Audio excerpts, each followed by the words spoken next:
dipimpin oleh ketua. Saya sehingga berdoa oleh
Baik, semuanya tolong suaranya dijaga, jangan berbicara dulu ya. Nanti saat kita mau mulai diskusi, baru Anda diizinkan untuk memberikan pendapat, menanggapi dan segala macamnya. Sebelumnya kita Bapak mengakses dulu. Abdul Aziz Fatur Rahman ada?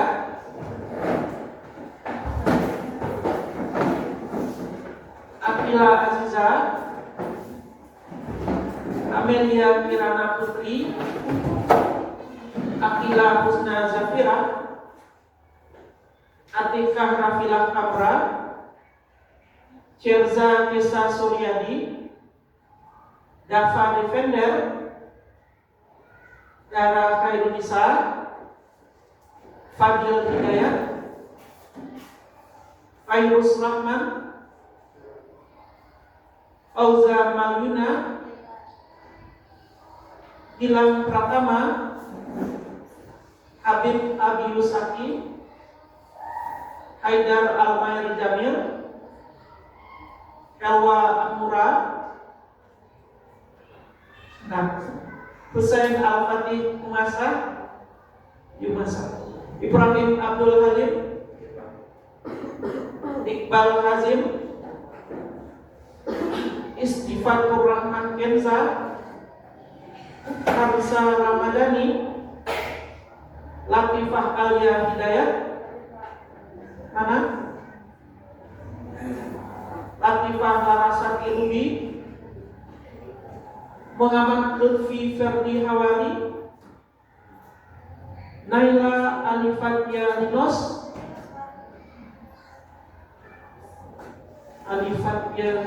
oke. Putri Tiara Pertiwi, Rihadatul Aisi, Siti Mukni Nafiza, Risa Latifatul Latiyah, Zian Siti Al-Fahri, Zikri Maulana Farhan. Hadir semuanya ya.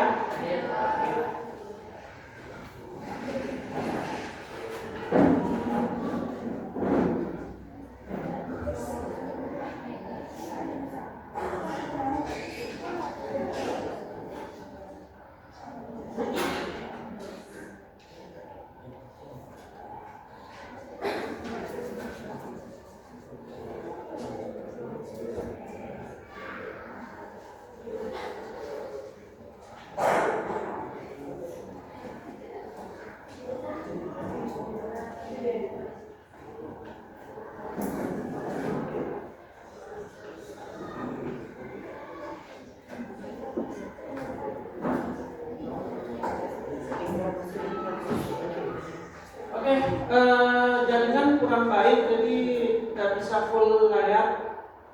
Akhirnya gini aja, ya. Gimana kabarnya Ananda pagi ini? Alhamdulillah, luar biasa. Sehat semuanya ya? Sarapan sudah? Sudah semuanya sarapan ya? Pesan Bapak minggu lalu kan seperti itu, harus sarapan dulu agar kita siap mengikuti pembelajaran di pagi ini sampai nanti siang. Oke? Nah, materi pelajaran kita, today we are going to discuss social impact of informatics or ICT. Kita akan membahas tentang dampak sosial informatika atau TIK. TIK, Information Communication Technology. Metode yang kita gunakan adalah metode diskusi dengan pendekatan flip classroom. Jadi Ananda sudah belajar dulu di rumah, sudah berdiskusi dulu dengan teman-teman. Kemarin juga Bapak pantau sampai malam masih berdiskusi ya di grup kita. Apa yang akan dipersiapkan, ada masukan-masukan. Nah, itu namanya flip classroom. Dipelajari dulu secara mendalam. Nanti di kelas di sini kita hanya berdiskusi saja. Mungkin ada yang akan ditambahkan atau pertanyaan dan segala macamnya. Jadi sudah ada dasarnya dulu. Nah, Bapak mau menguji dulu apakah memang sudah dilakukan seperti yang diharapkan atau belum ya? Tolong dijawab pertanyaan ini secara lisan untuk menguji pemahaman awal Anda. Caranya nanti kalau bisa menjawab angkat tangan. Bapak tunjuk siapa yang akan menjawab. Kalau sudah diizinkan, silakan menjawab, ya. Tidak berebutan. Oke. Pertanyaannya, tindakan perundungan yang dilakukan melalui media sosial kita sebut dengan apa? Nah, yang duluan siapa namanya? Virus, silakan Virus. Ya, bagus Virus, cyberbullying. Jadi pemahaman awalnya sudah bagus ya. Kemudian transaksi digital. Transaksi digital bisa kita lakukan di internet, salah satunya dalam bidang e-commerce. Siapa yang bisa menyebutkan contoh transaksi digital dalam e-commerce? Angkat tangan. Salah tidak apa-apa ya. Ya. Ingat Iqbal. Apa Iqbal? Shopee, betul. E-commerce itu perdagangan ya. Jadi ada transaksi ekonomi di informatika itu. Perdagangan jual beli online. Oke, sudah bagus Iqbal. Yang ketiga, sebutkan satu dampak positif, contohnya positif penggunaan informatika, dan satu dampak negatifnya. Siapa yang bisa? Angkat tangan. Yang belum? Jangan ragu-ragu. Kita belajar ya, kalau salah tidak masalah. Justru dengan salah itu kita mempelajari sesuatu. Sebutkan satu saja contoh dampak positif informatika, ya, Syarza. Oke, bagus. Iya, bagus. Ya, kita sudah memahami dampak positif dan negatif informatika secara umum. Baik, untuk tes awal sudah cukup Bapak rasa. Berarti Anda sudah betul-betul melakukan pembelajaran sebelum tatap muka hari ini. Nah, untuk hari ini kita akan berdiskusi. Ini dari tadi jaringannya kurang bagus, kita pakai Canva.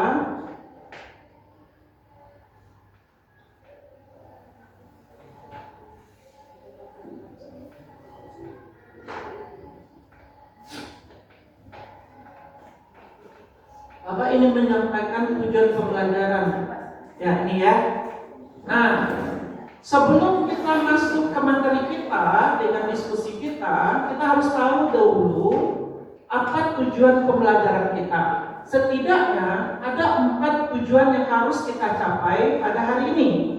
Yang pertama, mengidentifikasi dampak penggunaan media online dengan benar. Dampaknya tentu dampak positif dan dampak negatifnya, ya. Itu nanti harus ada di dalam diskusi kita. Dengan demikian kita akan lebih mudah mencapai tujuan kita, ya. Yang kedua, menyaring informasi palsu atau yang disebut oleh Syarza tadi sebagai hoax dengan baik. Jadi kita saring.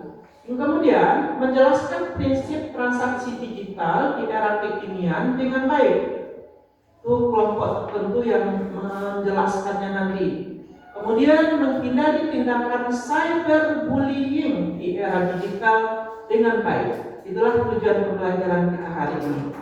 Apakah sudah ada di dalam bahan diskusi kita masing-masing? Sudah, Pak. Sudah? Sudah, Pak. Ada yang tidak termasuk dari 4 ini? Tidak ya? Oke, kalau begitu kita mulai kegiatan diskusi kita dengan kelompoknya Bapak Acak. Ini bisa tidak kita pakai aplikasi video.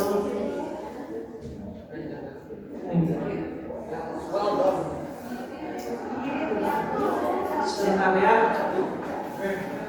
Kelompok ada berapa? 5, Pak. 6. 6 ya, yang lapor ke Bapak ada 6.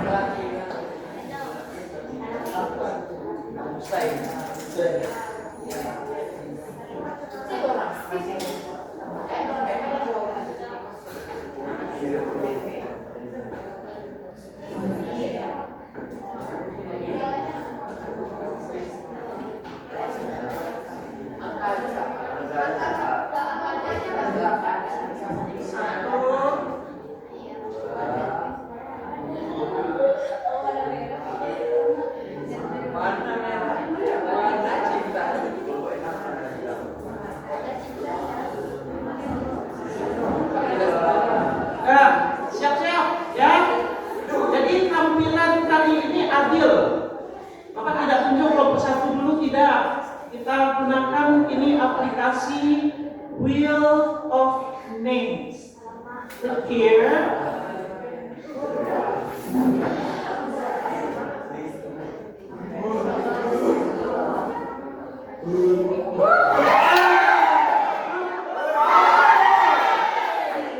Kelompok 4 yang duluan ambil, ya. Oke.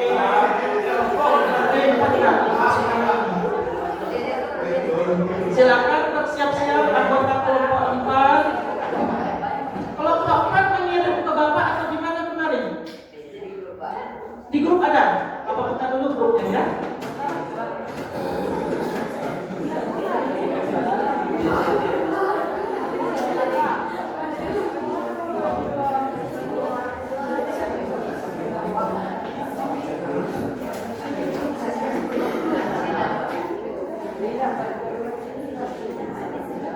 Materi kelompok 4 apa? Cyberbullying. Ini. Ini kelompok yang diskusi kita di sebelum kelas ini.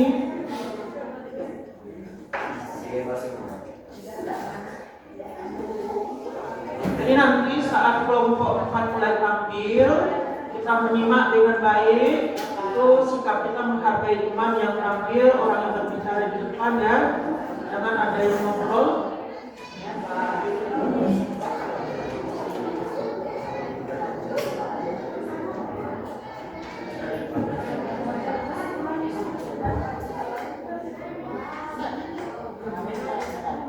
Baik, silakan kelompok 4 maju ke depan.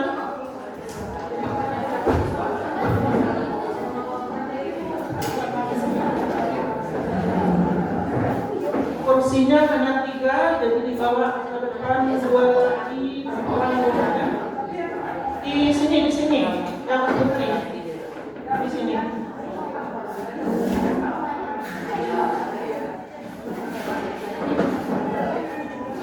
Jangan sampai terhalang presentasi kita.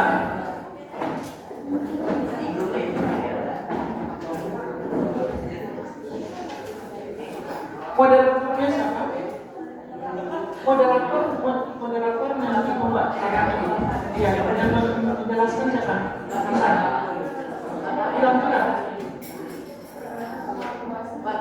Bilang dulu yang pertama kali bicara. Ya, sebentar ya. Tampilkan dulu saya. Ini. Ya. Baik, Ananda semua, mari kita simak presentasi dari kelompok 4 tentang cyberbullying. Letakkan dulu bahan presentasi masing-masing yang punya kita, taruh dulu, jangan dipegang. Kita fokus ke yang di depan.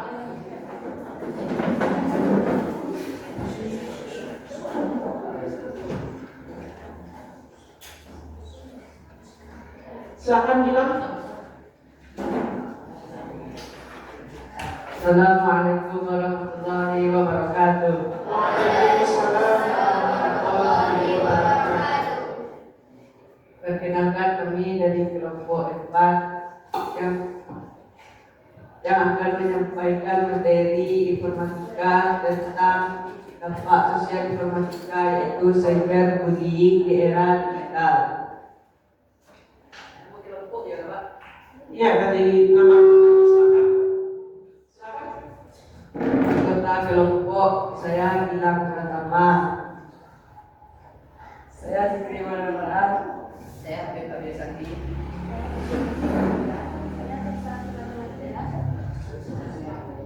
Baiklah, kami akan mempresentasikan materi kami.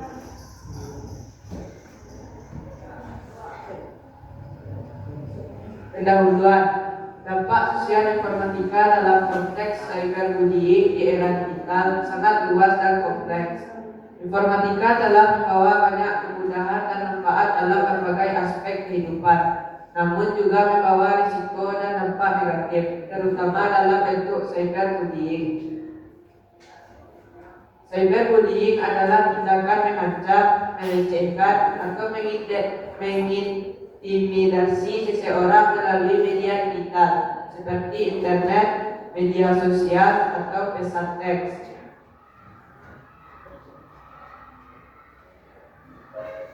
Mau dilanjutkan oleh Siti? Ya, tolong siap. Siap melanjutkan. Itu siapa namanya? Oh ya, Zakri. Selanjutnya, cara mencegah dan menangani. Cara mencegah cyberbullying. 1. Meningkatkan kesadaran akan cyberbullying. 2. Menggunakan pengaturan privasi media sosial. 3. Melaporkan tindakan cyberbullying. 4. Mendukung korban cyberbullying. Cara mengatasi cyberbullying. Jangan merespon atau membalas. Simpan bukti. Laporkan kepada pihak berwenang. Cari dukungan dari teman, keluarga, atau profesional. Pencegahan dan penanganan cyberbullying memerlukan kerjasama antara individu, keluarga, sekolah, dan masyarakat. Meningkatkan kesadaran dan edukasi tentang cyberbullying dapat membantu mencegah dan mengatasi masalah ini. Faktor penyebab cyberbullying. 1. Anonimitas online, kurangnya pengawasan, ketergantungan media sosial, kurangnya kesadaran akan dampak cyberbullying. Jenis-jenis cyberbullying. 1. Pengancaman online, pelecehan online, penghinaan online, penyebaran rumor atau gosip, pengucilan online.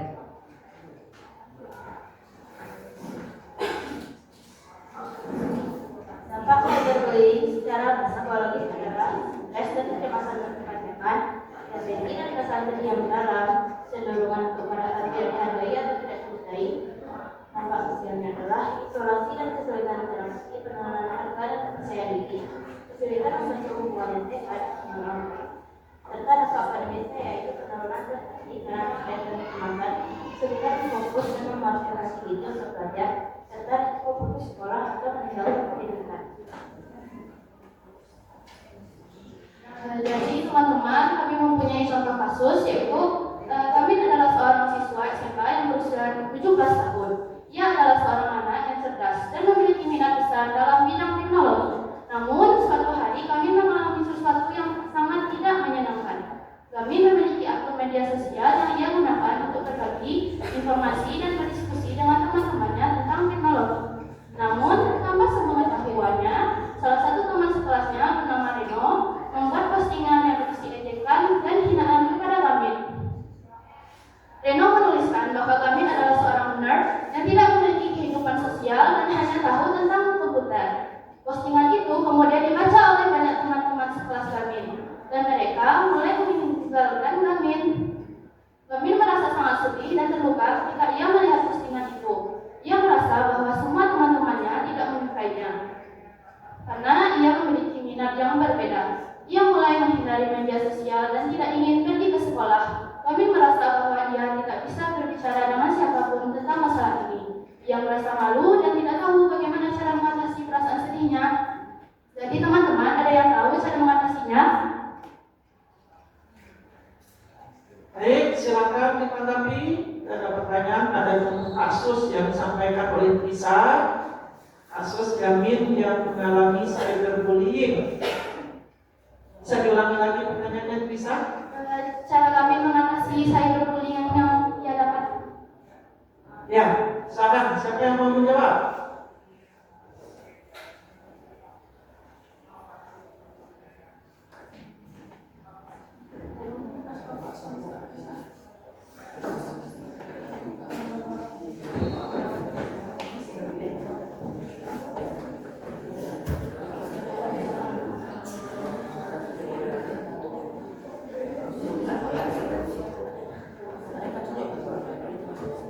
Ayo silakan dijawab. Ini masuk penilaian kami diskusi ya.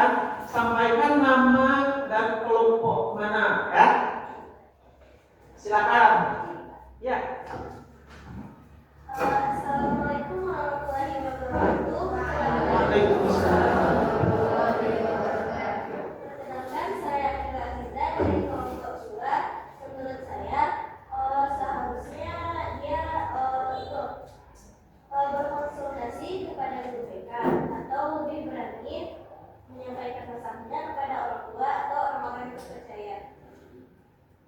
Risa?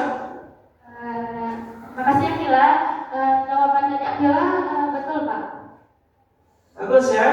Ada konsultasi ke guru BK, ke orang tua, ke guru yang dipercaya ya, sehingga nanti ada solusi terhadap permasalahan yang dihadapi, jangan dibiarkan begitu saja. Baik, silakan. Apa sesi berikutnya?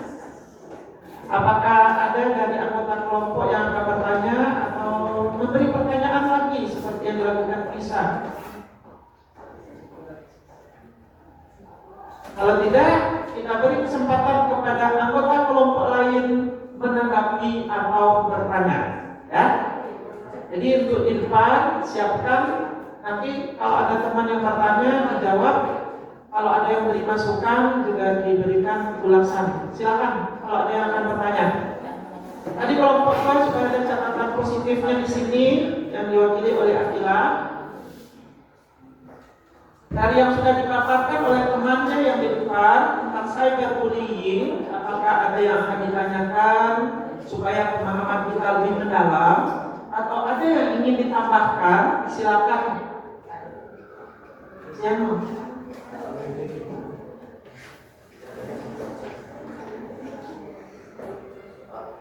Ya, Ibrahim masih dari kelompok 2 ya.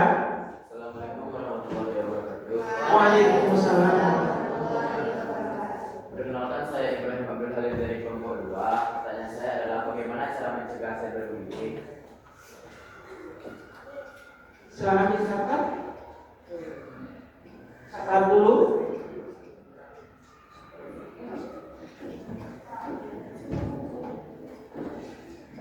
Kita untuk diskusi ini 2 kali pertemuan. Jadi kalau pun tidak tuntas kali ini, di pertemuan berdepan masih Pak alokasikan 2 kali pertemuan. Langsung dijawab atau gimana?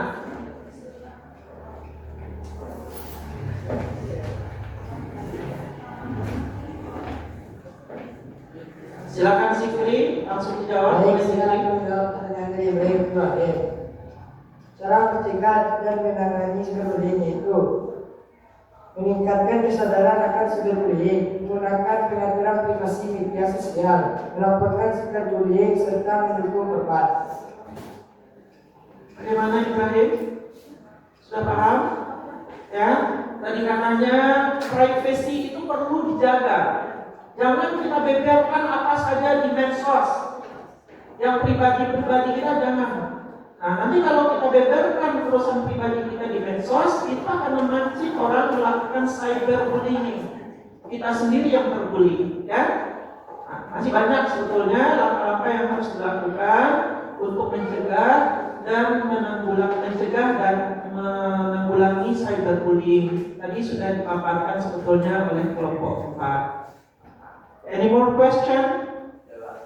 Nah, di kelompok ini paling aktif ini. Nah, ini Ada lagi Pak. ada kelompok lain. Keluar kelompok berapa? Kelompok 2 beri kesempatan ke kelompok lain dulu ya. Assalamualaikum warahmatullahi wabarakatuh. Waalaikumsalam warahmatullahi wabarakatuh. Perkenalkan, nama saya Hawa Amura dari kelompok 6. Saya akan bertanya, apa yang menyebabkan seseorang melakukan cyberbullying?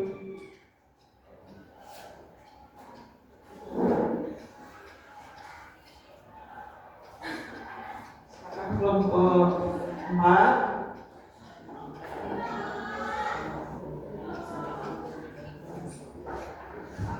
Kira-kira faktor apa saja yang menyebabkan orang melakukan cyberbullying? Berarti dari faktor dirinya yang melakukan itu, ya.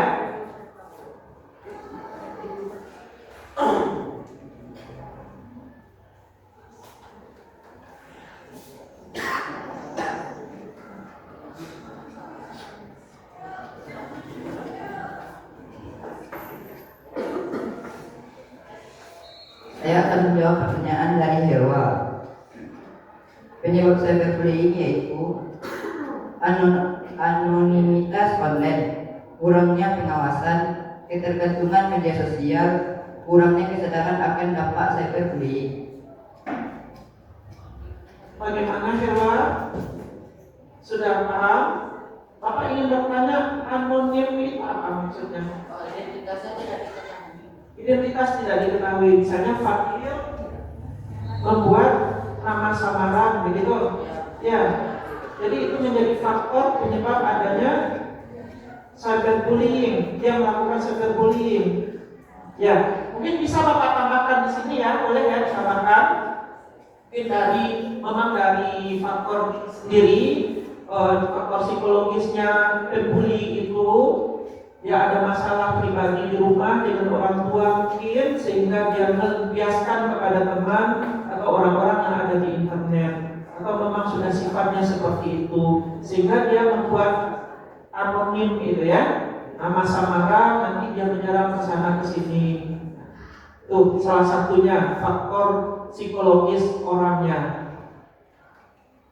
Atau bahkan mungkin juga karena dia korban bullying itu sendiri. Dia pernah dibully, dia balas dendam kepada orang lain. Itu juga bisa kita tambahkan ya. Nanti kita dalami lagi supaya lebih tahu apa penyebabnya. Oke? Ada yang akan memberikan tambahan selain pertanyaan. Saya ingin menambahkan ini mungkin supaya lebih mendalam diskusi kita. Kelompok 3 mungkin, kelompok 1. Ada yang akan ditambahkan tentang cyberbullying?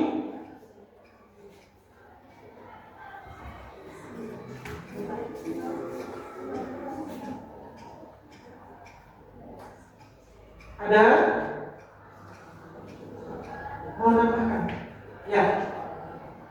Mau bertanya? Boleh? Kalau pertanyaan satu kali lagi ya. Silakan. Menambahkan boleh.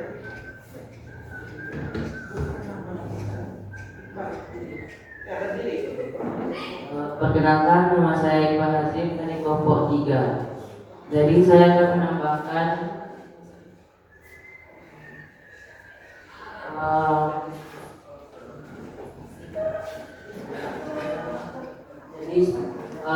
terjadinya cyberbullying itu mungkin karena orang tersebut tidak suka kepada pembuli itu tidak suka kepada orang korban tersebut. Itu saja? Ada tambahan? Itu saja? Oke, bagus. Oke, bagus ya, ditambahkan lagi oleh Iqbal. Nah, karena faktor ketidaksukaan, tidak suka dengan seseorang maka dibully. Baik, untuk penampilan kelompok 4 Bapak rasa cukup. Jika masih ada nanti yang perlu kita diskusikan, kita bisa lanjut di grup atau bisa konsultasi dengan Bapak, berdiskusi dengan teman juga boleh ya. Nah, beri tepuk tangan yang meriah untuk kelompok 4.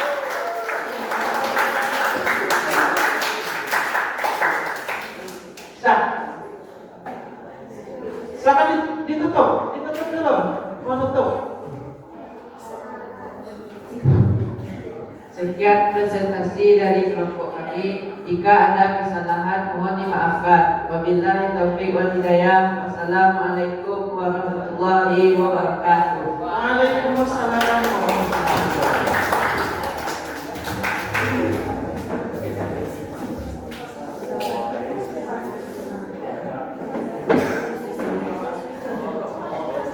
Dia tak apa-apa banyak.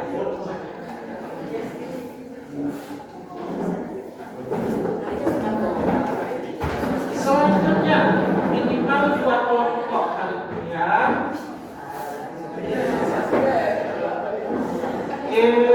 Tersisa kelompok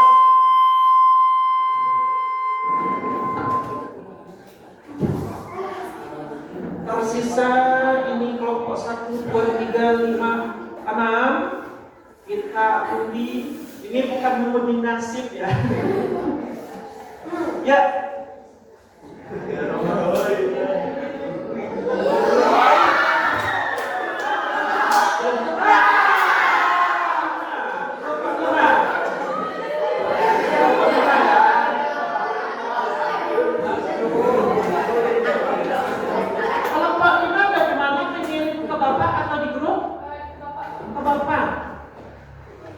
Apa kata kuncinya ya?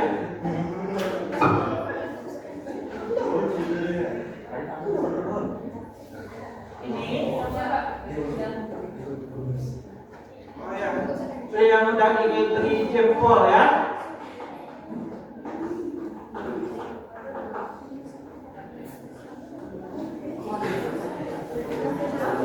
Sementara membuka ini silakan siap-siap ke depan. Oh, kursinya berapa? 2.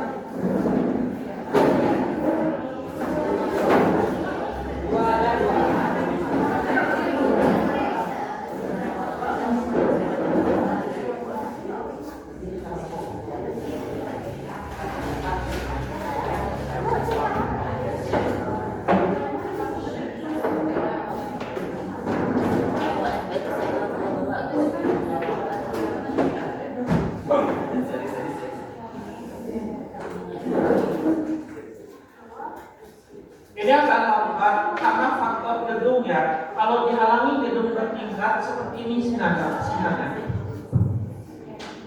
Klik open.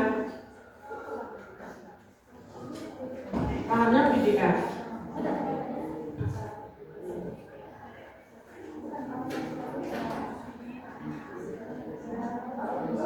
Kliknya mana? Ada. Baik, Assalamualaikum warahmatullahi wabarakatuh. Waalaikumsalam warahmatullahi wabarakatuh. Kami dari kelompok 5 akan mempresentasikan tentang e-learning atau electronic learning. Nah,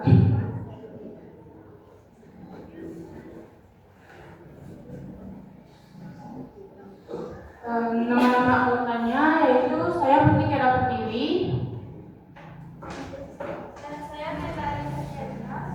Saya Filau Sofia.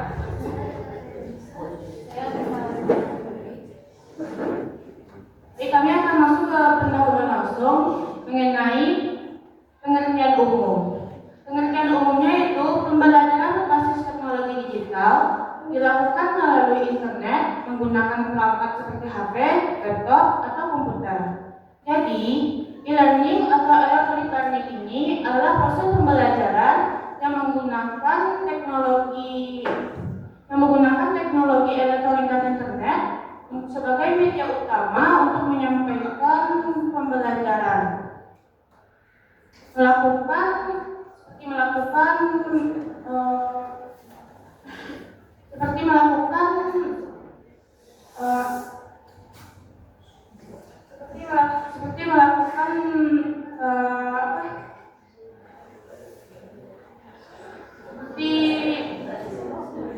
Diskusi online mungkin. Seperti diskusi online antara guru dan siswa dan menghemat waktu dalam diskusi online.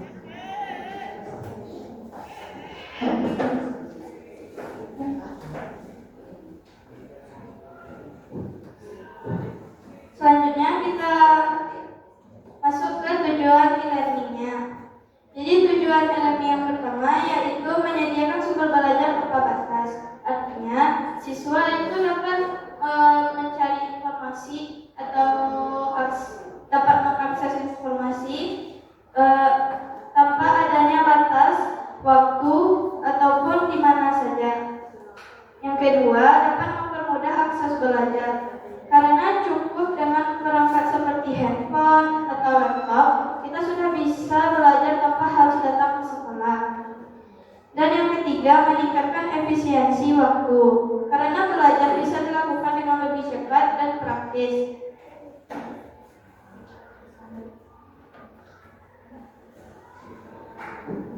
Lanjut ke manfaat e-learning. Di sini ada beberapa manfaat dari e-learning, yaitu yang pertama ada belajar bisa dilakukan di mana saja. Karena aksesibilitas yang tidak dibatasi oleh ruang dan waktu, jadi memungkinkan pelajaran mengakses materi dari perangkat apapun selama terhubung ke internet. Lalu yang kedua, ada materi lebih mudah diakses. Maksudnya di sini, materi tersebut tidak dibatasi dan tidak perlu menggunakan banyak persyaratan untuk mengaksesnya. Lalu yang ketiga, ada interaktif dan menarik. Maksudnya informasi yang diakses lebih menarik dan akan membuat para pembaca tertarik untuk membaca dan mengaksesnya. Lalu yang keempat, menghemat biaya. Maksudnya pada manfaat e-learning ini kita tidak membutuhkan banyak biaya karena waktu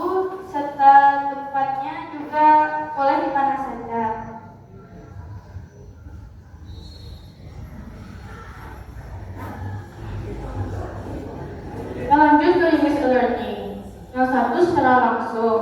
Contohnya seperti yang kita lakukan saat ini, yaitu langsung tatap muka di ruang kelas langsung. Lalu yang kedua ada secara tidak langsung. Contohnya seperti kegiatan Zoom yang dilakukan secara online antara interaksi guru dan juga siswa.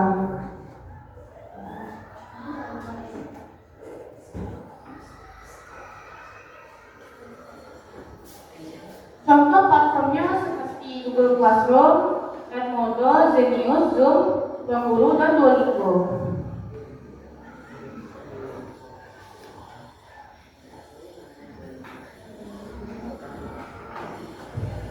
Selanjutnya kita masuk kelebihan dan kekurangan dari e-learning. Kalau kelebihannya di sini ada fleksibel. Fleksibel maksudnya di sini karena kita bisa belajar kapan saja dan di mana saja tanpa harus datang ke sekolah atau ke tempat-tempat yang lebih banyak informasinya. Lalu yang kedua ada efisien.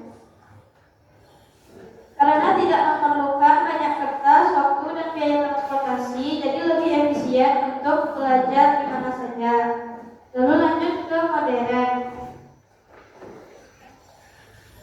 Katakan modern karena memanfaatkan teknologi digital yang sesuai dengan perkembangan zaman.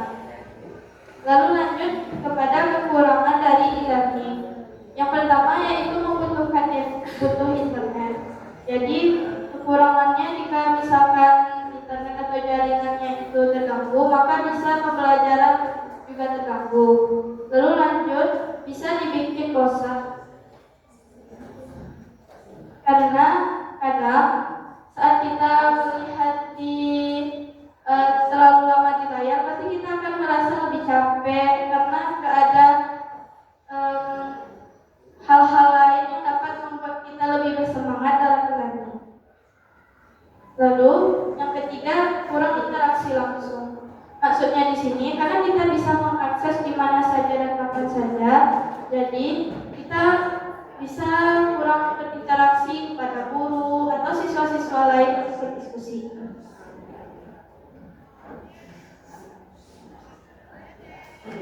Jadi kesimpulannya, e-learning adalah sistem pembelajaran berbasis teknologi yang memanfaatkan internet untuk menyampaikan media pembelajaran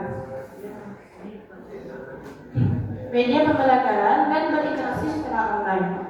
Pembelajaran ini lebih fleksibel, efisien daripada yang dilakukan dan dapat dilakukan di mana saja dan kapan saja. Sekian dari kelompok 5. Apakah ada yang ingin bertanya? Siapa dulu? Iqbal tadi udah bertanya, Iqbal. Nah, sudah, kita kasih kesempatan dulu. Ini nama siapa?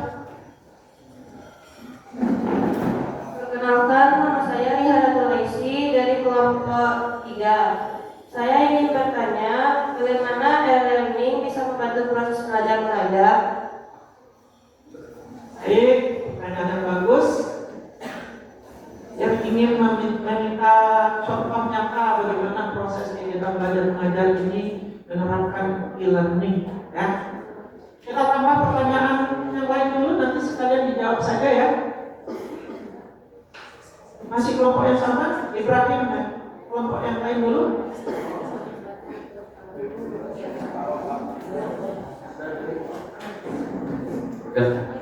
Perkenalkan, saya Ibrahim Abdul Halim dari kelompok 2. Pertanyaan saya, apakah e-learning dapat menggantikan pelajaran di kelas sebelumnya?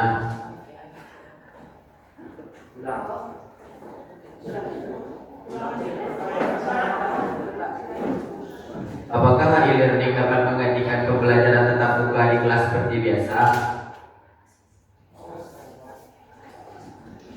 Baik, pertanyaan Ibrahim sudah. Ini kelompok berapa? 1. Nanti siapa? Baik, perkenalkan saya Desa. Saya ingin bertanya, jika yang dikatakan Naila tadi kekurangan e-learning itu adalah bosan saat pembelajaran, apakah ada cara agar saat pembelajaran itu kita tidak capek atau bosan? Baik, Bapak Rasul 3 ada dulu pertanyaannya ya. Jangan terlalu banyak, nanti mereka mengambil pertanyaan. Rihadatul dari kelompok 3 Silakan dipersiapkan jawaban oleh kelompok yang di depan.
Bagaimana? Apakah e-learning bisa menggantikan pembelajaran tetap muka jelas?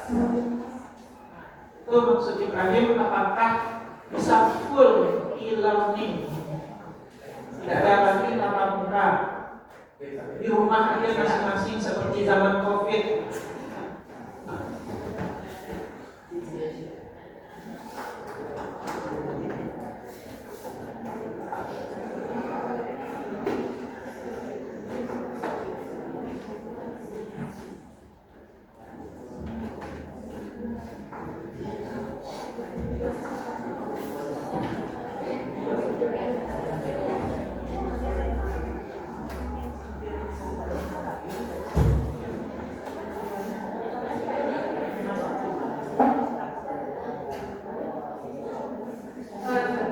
Jawaban dari pertanyaan Aisyah adalah bisa dengan cara platform quizzes. Supaya mencegah kebosanan tadi. Siapa? Fisis ini itu jawaban punya siapa? Aisyah, Pak. Apa pertanyaan Aisyah? Bagaimana e-learning bisa membantu proses belajar mengajar? Oh, bagaimana melakukan proses belajar mengajar menggunakan e-learning? Salah satunya quizzes, gitu ya. Ya, ada lagi yang pakai Google Classroom, pakai Zoom. Itu sudah disampaikan tadi ya.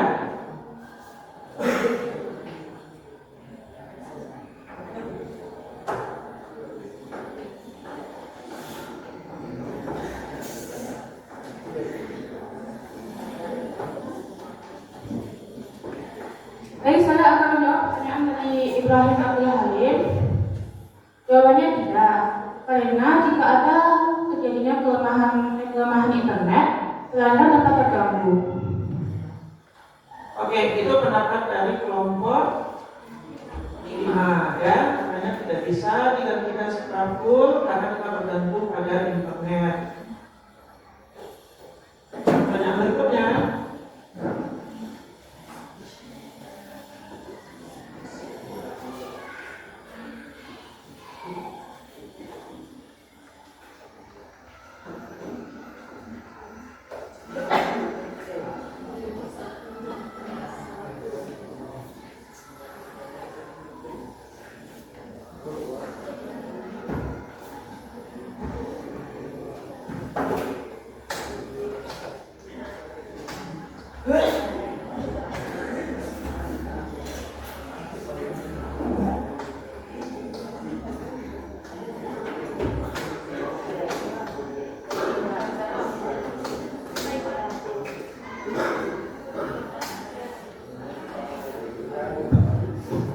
Baiklah, saya akan menjawab pertanyaan yang ketiga dari Kesa. Jadi untuk mengatasi kebosanan, kita dapat mengadakan sistem quizzes berbentuk game atau permainan-permainan yang bergantung pada pembelajaran. Ya, jadi itu dari gurunya ya, tergantung gurunya. Guru bisa menciptakan media belajar online yang menarik dengan permainan-permainan atau video interaktif ya, dan sehingga siswa tidak bosan dalam belajar. Kalau seandainya kita hanya mengirim teks saja, tentu bosan siswanya. Oke, itu dari kelompok Nah, Bapak ingin menambahkan, tolong dibuka kembali bagian slide bagian sinkronos dan asinkronos. Ini perlu dikoreksi sedikit, nggak apa-apa ya? Ya, Bapak koreksi. Synchronous learning itu maksudnya memang pembelajaran langsung, tetapi tetap sistemnya online, seperti Zoom meeting. Zoom meeting, siswa di rumahnya masing-masing pada pukul 9, guru juga standby pada pukul 9 pagi itu, terjadilah Zoom meeting. Sementara asinkronos tidak langsung. Asinkronos itu tidak harus bertemu secara online di waktu yang bersamaan. Guru jam 9 mengupload materi berupa video, kemudian ada teks, ada game, ada quiz. Siswa bisa membukanya nanti sore atau juga besok pagi, terserah. Nah, itu bedanya sinkronos dengan asinkronos. Nah, kalau pembelajaran kita yang sekarang ini tatap muka, namanya pembelajaran kelas konvensional. Itu beda dengan e-learning ya. Itu tambahan Pak. Terus apa lagi tadi yang full online? Itu pendapat dari kelompok 5 sudah bagus, karena kita bergantung kepada internet ya. Kalau seandainya internetnya mati bagaimana? Terjadi permasalahan di internet dunia ini bagaimana? Tetapi kalau internetnya lancar-lancar saja, kita bisa menggunakan full online. Tentu hasil yang diperoleh tidak sesempurna pendidikan yang langsung seperti ini. Kita sekarang ini kan namanya mix, bercampur ya, blended learning. Kemarin di rumah online, sekarang tetap muka. Jadi ada dua metode kita. Kalau full juga bisa juga, tapi karena darurat, kalau zaman COVID dahulu itu full. Kalau keadaan kita aman seperti ini, kita lebih mudah berinteraksi dengan teman-teman, ya. Nah, itu saja. Ada tambahan mungkin dari kelompok lain menambahkan, bukan bertanya lagi. Fadil, ya, tidak ada. Dari kelompok yang di depan mau ada tambahan lagi? Waktu masih ada.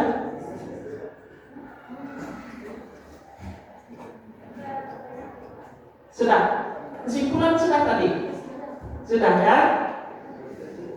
Silakan ditutup. Baik, sekian dari kelompok 5.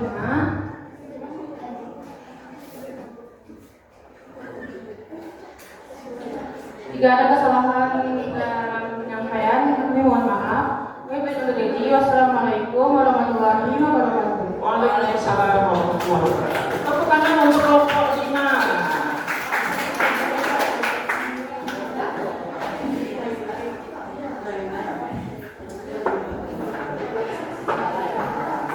Oke, baik, bagus sekali ya penampilan Ananda yang sudah dapat giliran.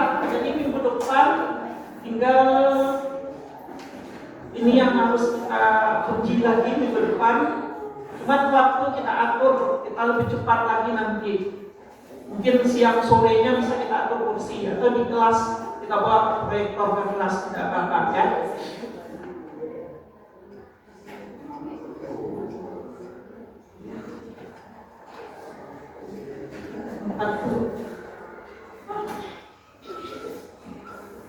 Tadi diskusi antar siswa yang Bapak harapkan tadi, ada keberanian siswa dalam menyampaikan materi, itu sudah tercapai. Sudah berdiri di depan, sudah melakukan sesuatu, ya, sudah menyampaikan, bisa menjawab pertanyaan teman. Dan yang di belakang, yang bertanya itu bagus sekali, mampu bertanya, itu suatu hal yang luar biasa. Kita nggak boleh takut-takut dalam belajar, karena yang namanya belajar ini adalah proses komunikasi. Kalau tidak mau berkomunikasi dalam belajar, kita rugi sendiri. Misalnya di dalam pikirannya, saya ada yang ditanyakan, tapi saya malu menanyakan. Nah, rugi, terbiasa nanti seperti itu. Seharusnya ada interaksi. Seperti diskusi ini sudah bagus nih, ada interaksi. Ada yang bertanya, ada yang menambahkan. Tadi ada yang bertanya, cuman karena terbatas waktu, Bapak cut aja. Iqbal, apa pertanyaan Iqbal? Apakah AI termasuk e-learning? Kelompok yang tadi, kelompok 5 mau menjawab atau Bapak saja langsung?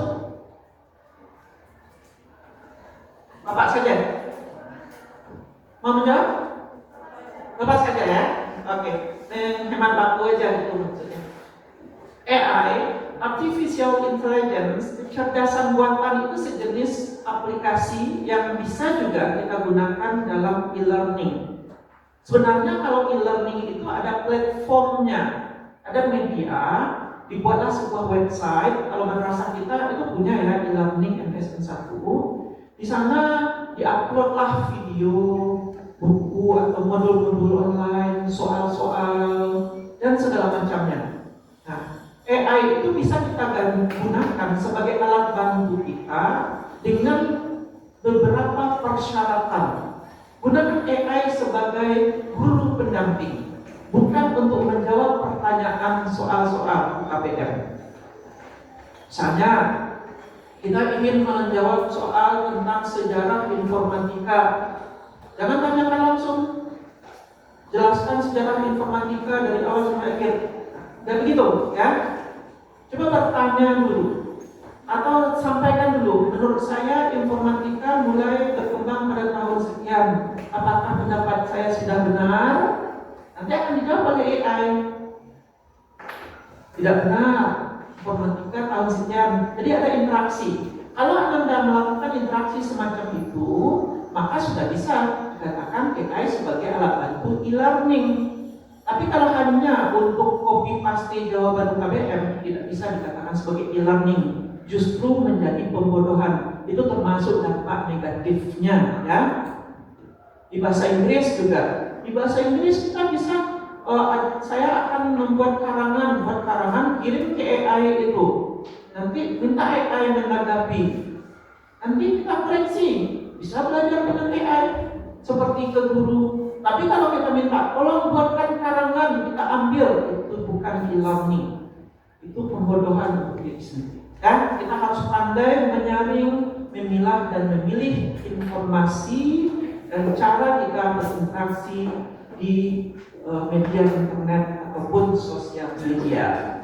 Baik, Kanada, ada lagi pertanyaan? Ciri-ciri e-learning. E-learning itu electronic learning. Dia berbasis elektronik, jarak jauh, menggunakan media internet kalau sekarang ini. Jadi ada website, di dalam website itu contoh universitas terbuka yang menggunakan full e-learning ya. Dia mengirim modul, video, kemudian soal-soal, materi-materi. Pertama ciri-cirinya berupa website. Itu yang jelas. Oke? Any more question? Tidak ada lagi?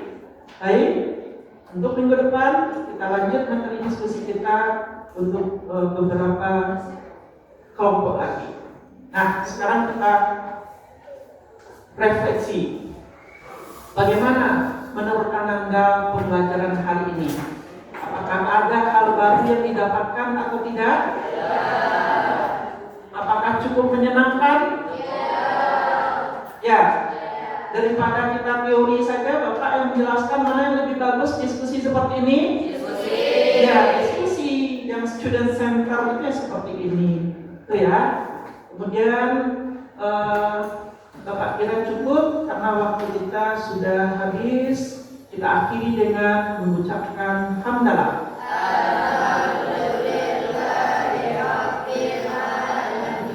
Assalamualaikum.